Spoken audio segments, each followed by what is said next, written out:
gitu. Yang kalau Hyunjin itu moto hidupnya adalah kita coba aja dulu semuanya gitu. Nah itu yang bikin dia bisa tahu banyak, dia bisa belajar banyak gitu. Orang yang awam tuh apa sih yang dia sukain? Kita nggak pernah tahu juga kan. Orang itu tertarik sama hal yang menurut kalian tabu, menurut kalian dulu cuman kalian katanya plastik kayak gitu kan. Ada sesuatu yang buat dan seseorang yang menyukai itu berbeda antara untuk menjadi penyelamat hidup. Welcome to our YouTube channel OPU Our Pop Universe. Beda kepala, satu semesta. Pop kamu gimana? Halo, annyeonghaseyo. Annyeonghaseyo.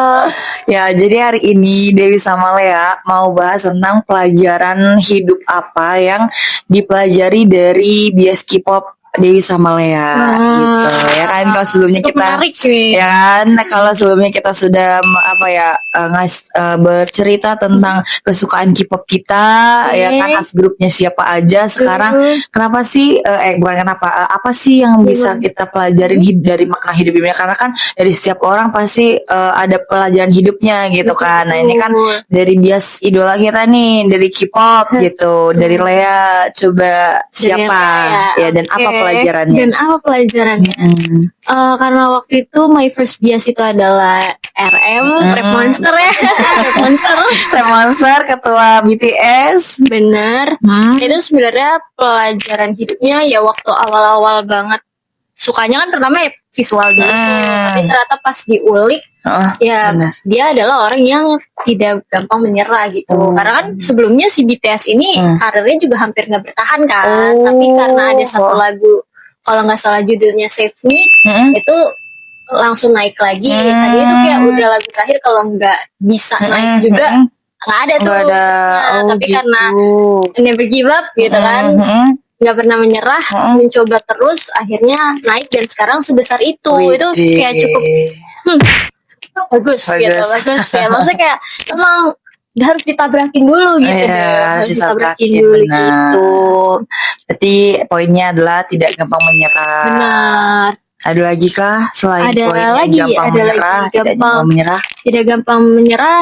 Terus ini agak mirip juga sih sebenarnya sama si Stray Kids Bangchan. Stray Kids Bangchan ya, sama semua member grupnya lah. Kalau poin Bangchan sendiri sih sama di nggak menyerahnya ini. Terus dia juga kan termasuknya trainee lama tuh dia dari JYP. Jadi dia tuh sebelum akhirnya debut dia 7 tahun dulu di sana. Jadi kayak mengikuti debutnya Twice juga dia ada di situ, deket sama anak GOT7 juga. Nah itu kan mungkin ya kalau misalnya bagi sebagian orang kayak 1 tahun 2 tahun gua nggak debut cukup ini gak sih, agak overthink gitu ya. Tapi ya bagusnya mentalnya kuat gitu ya, sama sih 11-12 sama RM. Betul. Terus ada juga mentalitasnya Hyunjin. Saya suka. Jadi waktu itu saya pernah baca postingan lewat gitu yang kalau Hyunjin itu moto hidupnya adalah kita coba aja dulu semuanya gitu. Nah itu yang bikin dia bisa tahu banyak, dia bisa belajar banyak gitu. Iya. Karena dulu kayaknya waktu awal-awal dia juga cukup belajar agak kesusahan juga waktu rap, karena kan dia di dance ya, ininya main dancer dia. Main dancernya. Tapi dia akhirnya belajar nge-rap juga, dibantuin sama Changbin, dan dia akhirnya suka dan bagus gitu kan. Jadi kayak emang suatu hal yang belum pernah dicobain sih ya, emang harus kita breaking dulu, dicobain dulu semuanya baru kita tahu kemampuan kita gitu sih. Itu dari dua itu aja. Ya berarti secara tadi pertama tidak gampang menyerah, kemudian berani mencoba kan dari si Hyunjin. Karena ya benar juga kalau kita nggak coba aja, kayak yang sebelumnya nih, video sebelumnya yang kayak kerja jadi guru ini gitu kan, kita nggak tahu gitu enaknya di mana, terus masih kemampuannya apa dengan segala macam.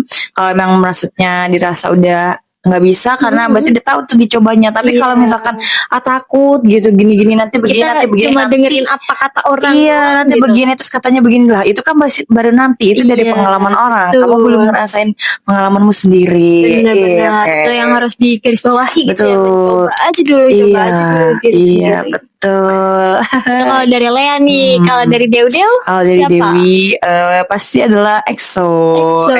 Karena emang dia tuh jadi gerbang utama aku kenal sama K-pop. Yang lainnya gitu. Nah terus yang aku highlight pertama beneran, emang aku tuh kalau mencari tuh maknanya paling dalam dulu gitu kan, kebermanfaatannya. Terus sudut pandang yang bukan cuma secara depan layar doang, tapi sesuatu di belakangnya gitu. Nah aku ngelihat dari leadernya pasti gitu kan. Kayak Lea juga tadi oleh leadernya kan. Nah leadernya si Suho. Suho itu kayak sangat-sangat betul pantang menyerah, sabarnya seluas samudra. Dalam artian waktu debut awal 14 member, terus tiba-tiba keluar satu gitu kan. Itu benar-benar baru masih masa berjayanya dia 2 tahun gitu loh. 2 tahun masa berjaya, baru berjaya tapi udah ada yang keluar membernya. At least kayak kayak kan bareng-bareng ya berangkatnya, tiba-tiba tengah jalan keluar tuh kayak sedih kan, sih, iya sedih gitu. Terus juga pernah dia ke acara awards gitu, dia doang sendiri yang dateng, membernya tuh yang lain nggak, karena masih ada isu yang keluar itu gitu. Jadi kayak nggak tahu, intinya dia tuh datang sendirian untuk bisa masih kayak EXO tuh ada kayak gitu kan. Terus aku kayak wow ternyata ada ya kan. Aku ketemu sama EXO tuh waktu itu lagi pengen nyari referensi buat novel kan, nulis novel gitu. Terus ketemu sama Suho, oh ternyata beneran ada di real life tuh orang yang kayak karakter-karakter di Wattpad gitu. Terus oh ternyata kayak gini ya seorang yang ketua gitu kan. Itu pertama dia sabar, pantang menyerah juga.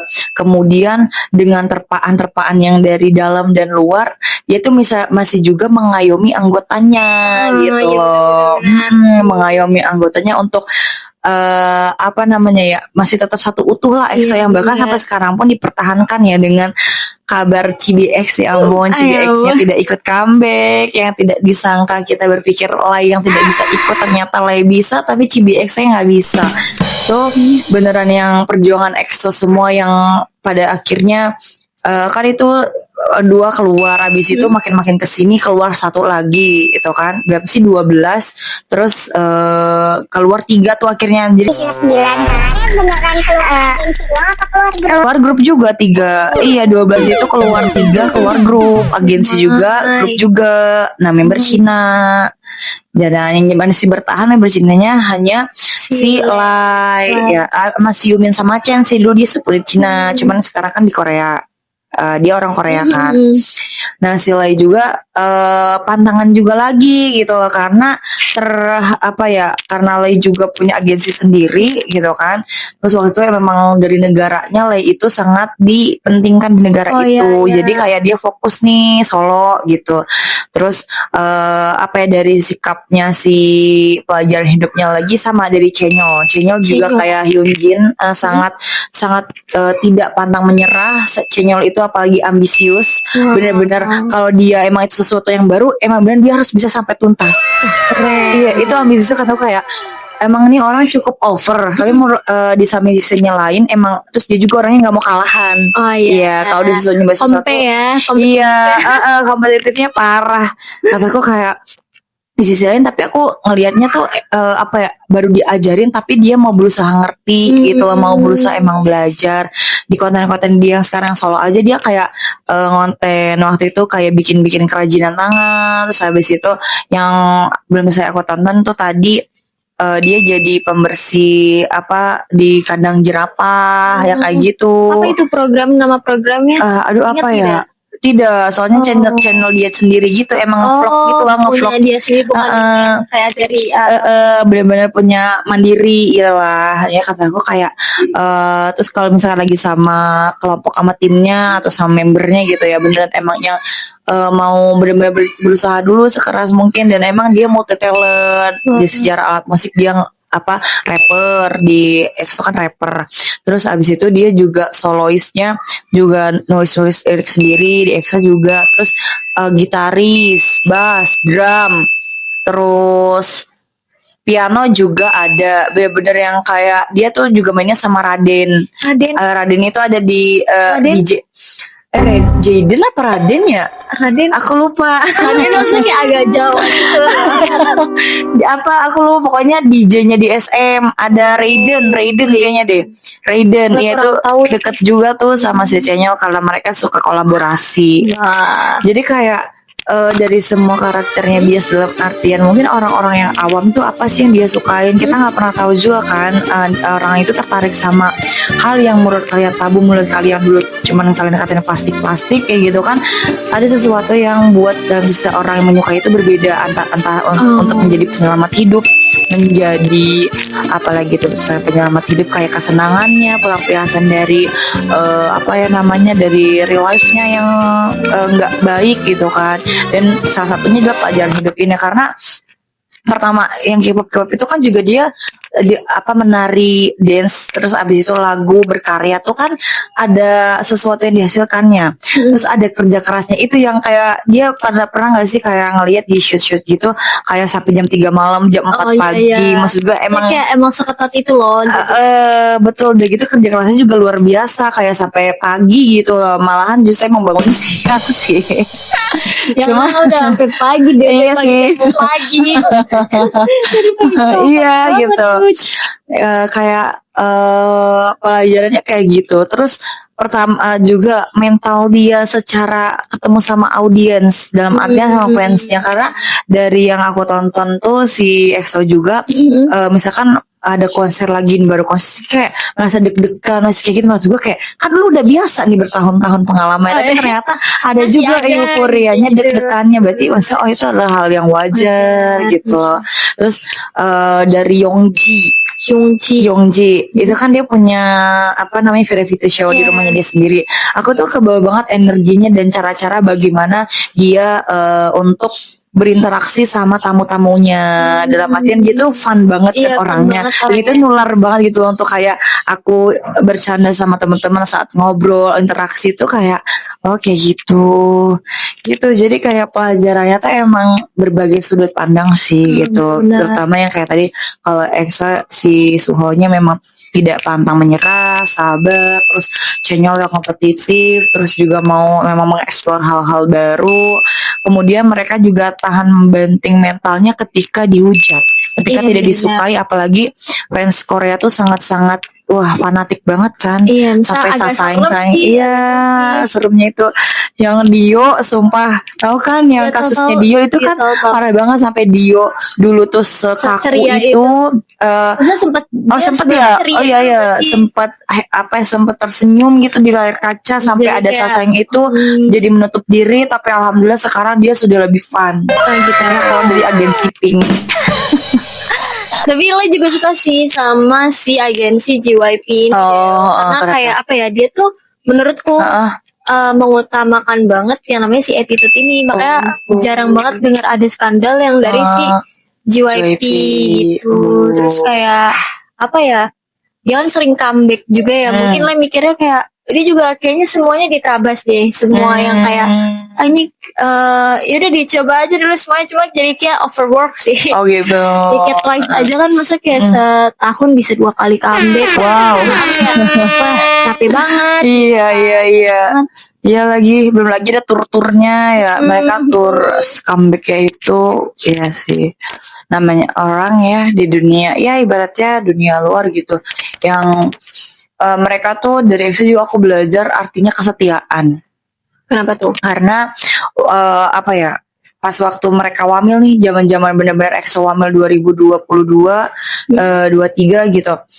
Itu tuh beneran yang fansnya masih setia nungguin EXO untuk comeback, untuk benar-benar makanya aku tertarik tuh karena ternyata mau loh mereka nungguin panggung yang kosong gitu.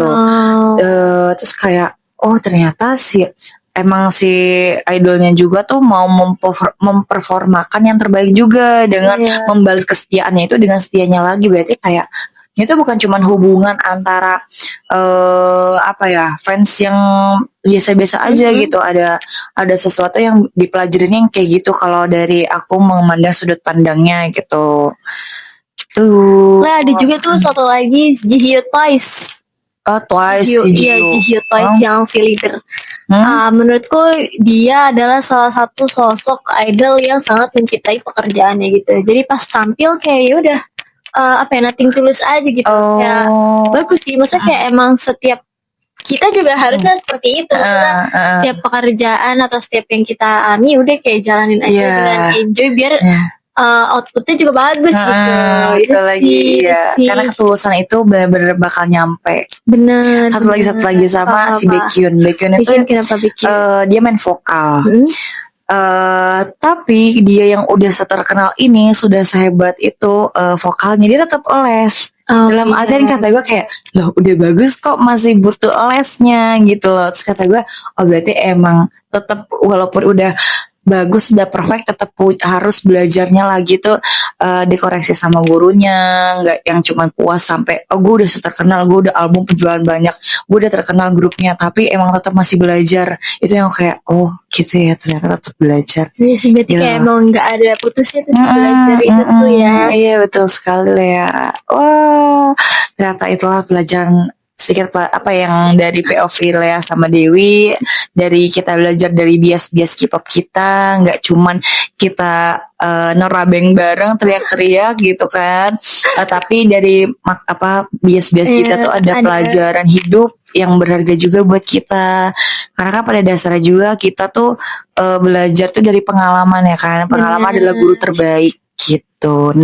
Justru dari pengalaman orang kita jadi dapat gambaran yang belum kita rasain, tapi udah gitu ya dirasain sama orang, terus gambarannya seperti itu, terus ya kita belajar gitu makna-maknanya dan bagaimana cara cara belajar dari kesalahan itunya juga. Gitu. Wah, terima kasih yang sudah menonton. Itu POV dari Dewi dan Lea. Kalau kamu gimana?